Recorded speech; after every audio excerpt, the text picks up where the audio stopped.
Je voudrais proposer qu'on enchaîne avec les autres projets de loi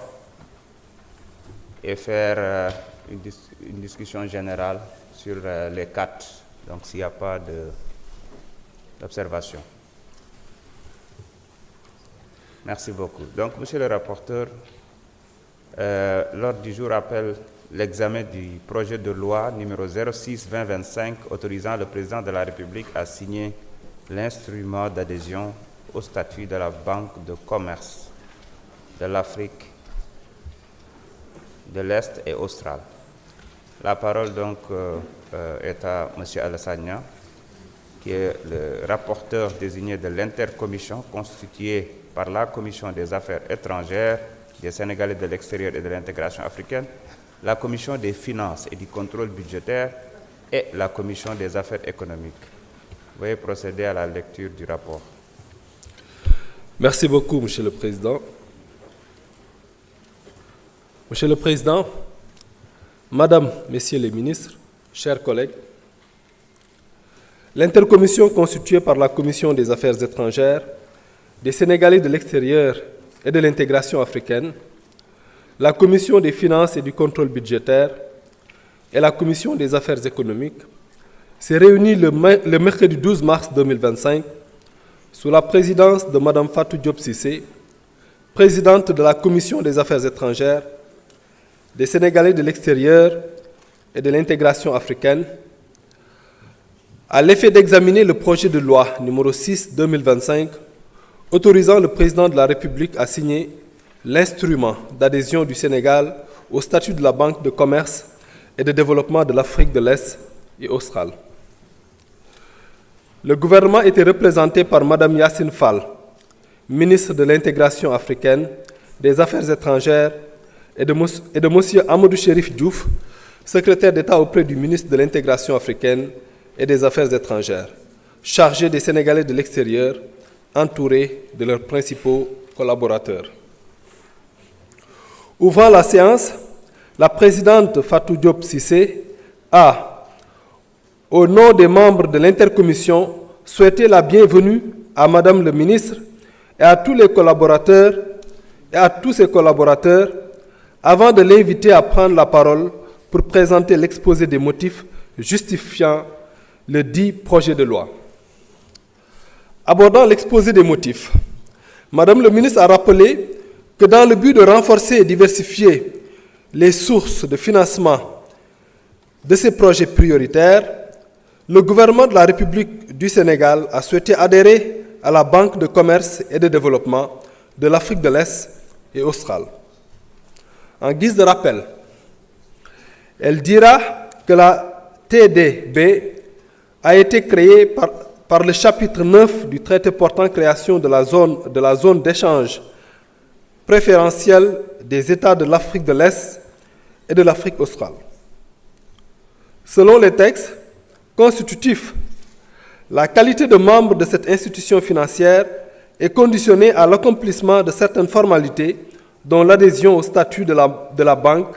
et la souscription au capital.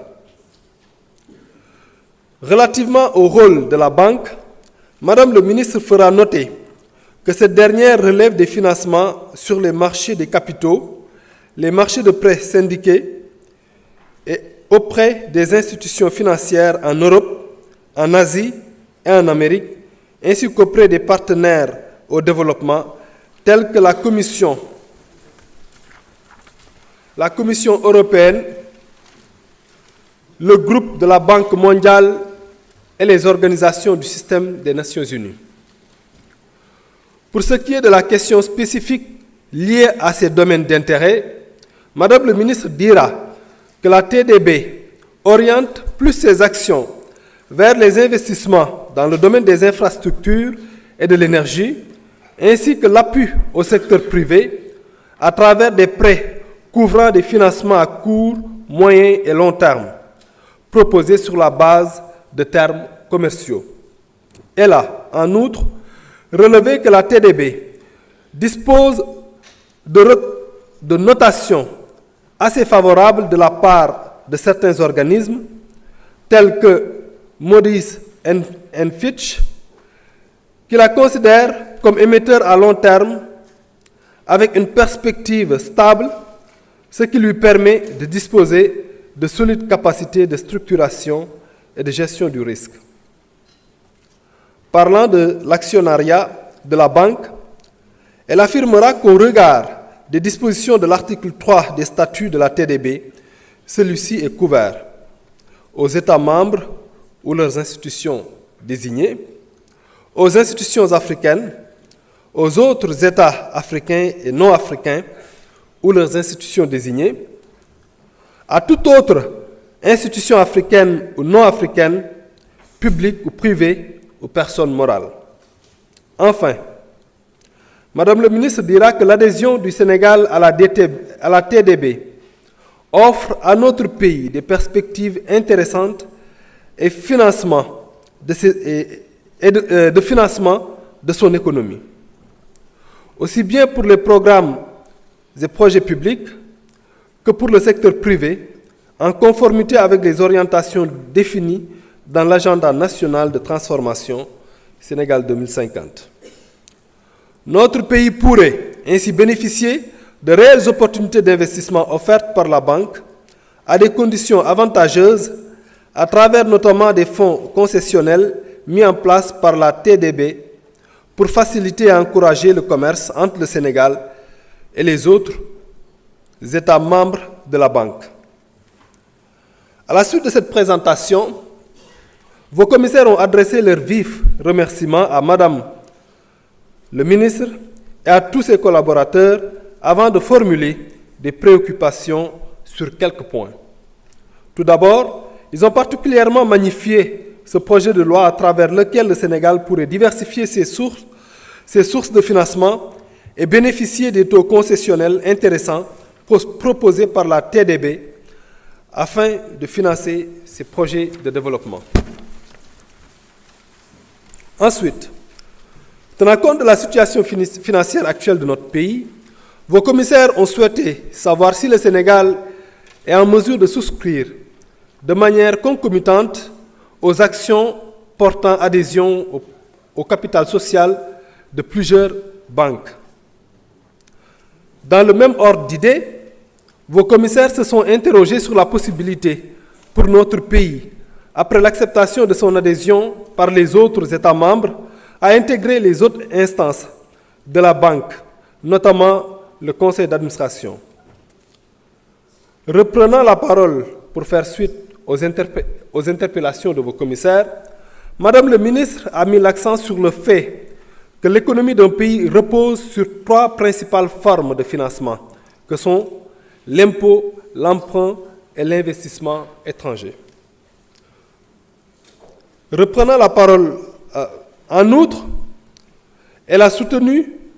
la suggestion d'entamer une procédure de révision de l'impôt pour un grand nombre d'acteurs économiques, y compris les investisseurs étrangers, qui bénéficient d'exemptions fiscales pendant une certaine période et sous certaines conditions. Il en est de même de l'emprunt dont l'examen a permis de comprendre comment le Sénégal contracte des dettes, à quel taux et dans quelle mesure, ainsi que l'impact de ces emprunts sur l'économie, à savoir le montant consacré au remboursement de la dette par rapport au budget global.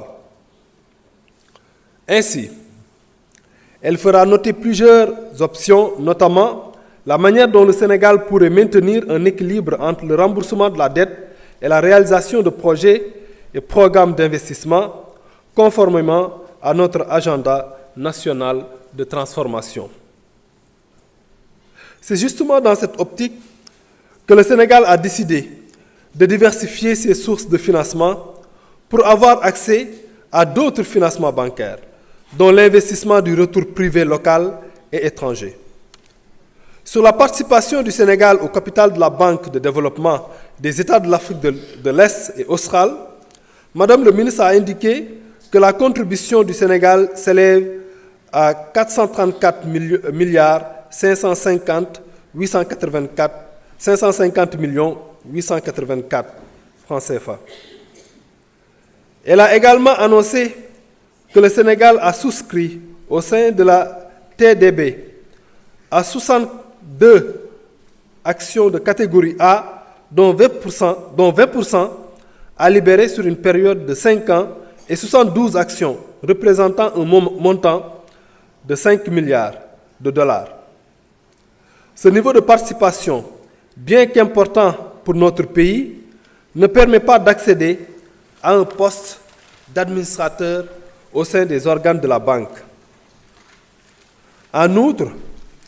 elle fera aussi noter que le conseil de la banque est constitué de 10 administrateurs, dont 5 non exécutifs, un représentant des États non africains, un représentant d'institutions africaines, un représentant des groupes des actionnaires et 2 administrateurs indépendants. Satisfait des réponses apportées par Madame le ministre, vos commissaires ont adopté à l'unanimité le projet de loi 6/2025 autorisant le président de la République à signer l'instrument d'adhésion au statut de la Banque de commerce et de développement de l'Afrique de l'Est et australe. Il vous demande d'en faire autant s'il ne soulève de votre part aucune objection majeure. Merci beaucoup. L'ordre du jour appelle à l'examen du projet de loi numéro 07-2025 autorisant le président de la République à signer l'instrument d'adhésion à l'accord portant création de la Banque européenne pour la reconstruction et le développement signé à Paris le 29 mai 1990, tel que modifié